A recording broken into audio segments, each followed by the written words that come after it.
अस्सलाम वालेकुम जी। तो आज हम बात करने जा रहे हैं मल्टीविटामिन के हवाले से कि हमें कब लेने चाहिए और क्यों लेने चाहिए और क्यों नहीं लेने चाहिए। तो ये सारी चीज़ों को आज हम डिस्कस करेंगे, तो हमारे साथ जुड़े रहिएगा। Let's start.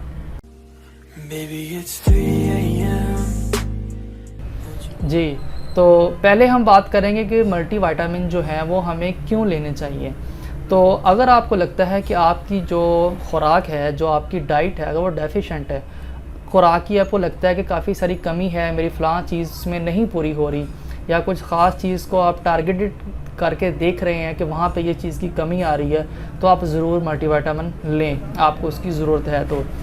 या फिर अगर आपको लगता है कि मेरी इम्यूनिटी बहुत कमज़ोर है, मैं बहुत वीक इम्यूनिटी का मालिक हूँ, तो तब भी आप विटामिन ले सकते हैं। अगर आपको लगता है कि आपकी ग्रोथ नहीं हो रही है, आपके किसी बच्चे की जहाँ पे उसको ज़रूरत है, जहाँ पे उसकी ग्रोथ होनी चाहिए तो नहीं हो रही, तब भी आप इसको ले सकते हैं, लेकिन अपने फिजिशियन से कंसल्ट करने के बाद। तो अगला हमारा जो क्वेश्चन था वो ये था कि कब लेने चाहिए विटामिन, हमें कब लेने चाहिए।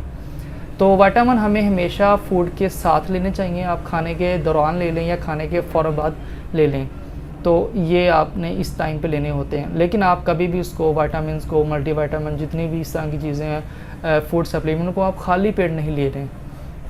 खाली पेट लेने से काफ़ी सारी आपको स्टमक ट्रबल्स, आपको एसिडिटी या काफ़ी सारी चीज़ों का सामना करना पड़ सकता है। तो कोशिश करें कि आपको जितनी भी आप इस तरह की चीज़ें लें वो आप खाने के फ़ौरन बाद ले लें, खाली पेट ना लें, ठीक है।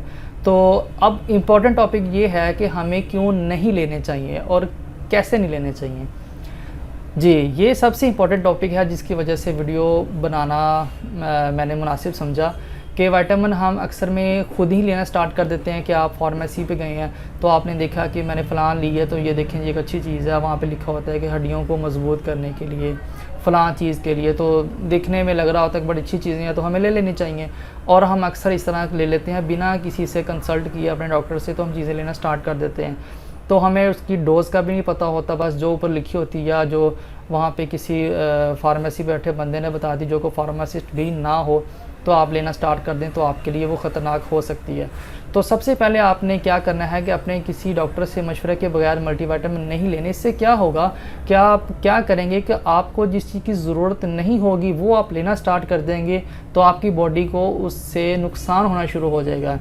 अमूमन क्या होता है कि हमारे जो जितने भी मल्टीविटामिन है वो मेनली इम्यूनिटी के ऊपर तो काम कर रही होते हैं, लेकिन हम जब ज़्यादा ले रहे होते हैं, जो फ्री रेडिकल्स हैं वो बहुत ज़्यादा उसमें जो तब्दीलियाँ आती हैं वो ज़्यादा ख़तरनाक हद तक होनी शुरू हो जाती हैं, जिसकी वजह से हमें फिर कैंसर की तरफ हम जाना शुरू कर देते हैं। तो सबसे पहले हमें जो एक साइड इफ़ेक्ट मिलता है, अगर आप ज़्यादा डोज़ में लेते हैं मल्टीविटामिन, तो फिर आपको कैंसर वाली स्टेजेस की तरफ जाना स्टार्ट करना पड़ता है।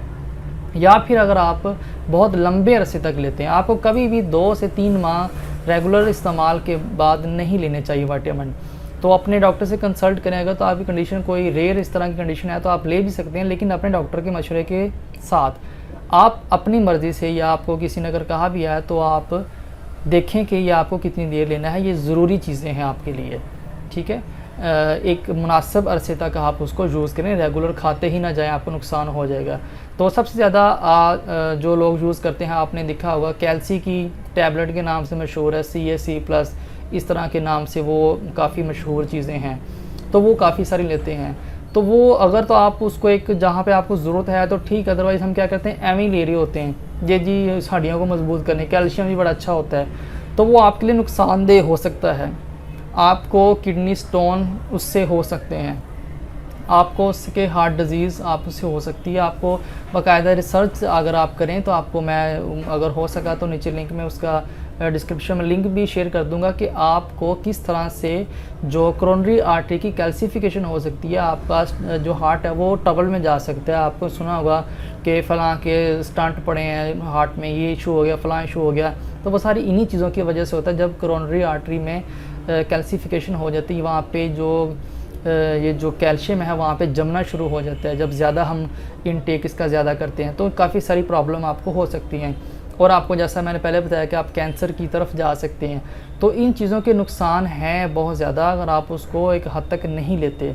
तो दूसरा ये कि जब आपने कैल्शियम लेना अगर मजबूरी है तो कभी भी कैल्शियम कार्बोनेट ना लें। अगर आपको ज़रूरत पड़ रही है लेने की तो आप उसके इंग्रेडिएंट्स में चेक करें कि कैल्शियम कार्बोरेट नहीं लेना आपने कभी भी। या तो आपने कैल्शियम लैक्टेट लेना है या फिर आपने कैल्शियम सिट्रेट लेना है। कैल्शियम सिट्रेट ले लें या फिर कैल्शियम लैक्टेट ले लें, तो इनके अलावा आपने और नहीं लेना। आपके लिए वो जो कैल्शियम कार्बोनेट है वो तो सारा का सारा चूना है। तो आपने इसको चीज़ों को ज़रा जहन में आपने ये सारी चीज़ें रखनी हैं। दूसरी एक और बात कि कैल्शियम जब हम लेते हैं तो कैल्शियम के साथ आपको विटामिन डी ज़रूर लेना पड़ता है। ये बात आप ज़रूर अपने माइंड में बिठा लें कि कभी भी अकेला जो कैल्शियम है वो कभी भी अब्ज़ॉर्ब नहीं होता, तो उसको एब्ज़ॉर्ब होने के लिए विटामिन डी की ज़रूरत पड़ती है। तो आपने कभी भी अकेला कैल्शियम नहीं लेना, ठीक है। इस चीज़ को आपने अच्छी तरह से ज़हन-नशीन कर लेना है। लेकिन आपने अमूमन देखा होगा कि अच्छी जो कंपनीज़ हैं वो हमेशा कैल्शियम के साथ विटामिन डी ज़रूर ऐड करती हैं। लेकिन अगर कुछ आप ऐसा कोई कंपोनेंट ले लें जिसमें अकेला कैल्शियम है तो वहाँ पे आपको फ़ायदा नहीं होने वाला, उल्टा आपको नुकसान ही होगा, क्योंकि उसने जज़ब ही नहीं होना, एब्ज़ॉर्ब ही नहीं होना। तो ये सारी चीज़ें हैं जो आपको माइंड में होनी चाहिए। फिर हम अगली वाली वीडियो में डिस्कस करेंगे कि जो ज़रूरी आपकी चीज़ें हैं, कौन कौन से विटामिन्स, कौन से एसेंशियल्स हैं, जो मिनरल्स हैं जो आपके लिए बहुत ज़्यादा फ़ायदेमंद हो सकते हैं, उसको भी हम डिस्कस करेंगे। लेकिन एक हद तक आपने सारी चीज़ों को लेके चलना होता है अपने डॉक्टर से कंसल्ट करने के बाद। तो उम्मीद करते हैं कि आपको ये हमारी वीडियो अच्छी लगी होगी, तो आप इसको अपने दोस्तों के साथ शेयर कर सकते हैं। बहुत शुक्रिया।